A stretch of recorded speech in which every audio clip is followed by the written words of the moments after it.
নমস্কাৰ, মই ডক্টৰ জ্যোতিৰ্ময় শৰ্মা, মনোৰোগ চিকিৎসক। আজি এটা বিৰাট গুৰুত্বপূৰ্ণ কথা আলোচনা কৰিবলৈ ওলাইছোঁ। সচৰাচৰ ভবা হয় বা কোৱা হয় যে মানসিক ৰোগ হ'লে কেতিয়াও ভাল হ'ব নোৱাৰে বা মানসিক ৰোগৰ চিকিৎসা ল'লে গোটেই জীৱন জুৰি ঔষধ খাই থাকিব লাগিব। দৰাচলতে এইটো এটা সম্পূৰ্ণৰূপে ভুল আৰু মিছা ধাৰণা।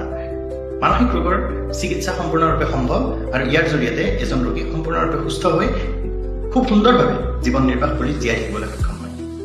দৰাচলতে কথাটো এনেকুৱা যে কিছুমান ৰোগ যেনেকুৱা ধৰক ডিপ্ৰেশ্যন, এংজাইটি বা আন ষ্ট্ৰেছৰ ফলত হোৱা বেমাৰবোৰ, এডজাষ্টমেণ্টৰ বেমাৰবোৰ সম্পূৰ্ণৰূপে আৰোগ্য কৰিব পৰা যায়।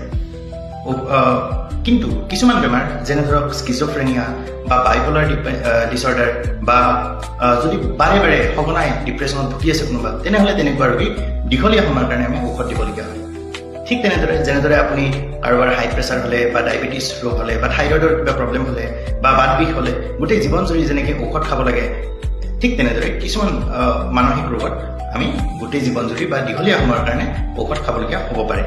আৰু ঔষধ কি কাৰণে দিয়া হয়? যাতে মানুহজনে কোনো অসুবিধা নোহোৱাকৈ সুস্থভাৱে নিজৰ দৈনন্দিন জীৱন যাপন কৰিব পাৰে আৰু লগতে সমাজৰ সকলো শ্ৰেণীৰ লোকৰ লগত মিলি জীয়াই থাকিব পাৰে তাৰ বাবে। গতিকে এই বুলি ভবাটো যে মানসিক ৰোগ হ'লে কেতিয়াও সুস্থ নহয় বা এবাৰ মানসিক ৰোগৰ ঔষধ খালে গোটেই জীৱন জুৰি ঔষধ খাই থাকিব লাগিব, এই ধাৰণাটো সম্পূৰ্ণৰূপে ভুল ধাৰণা। ধন্যবাদ।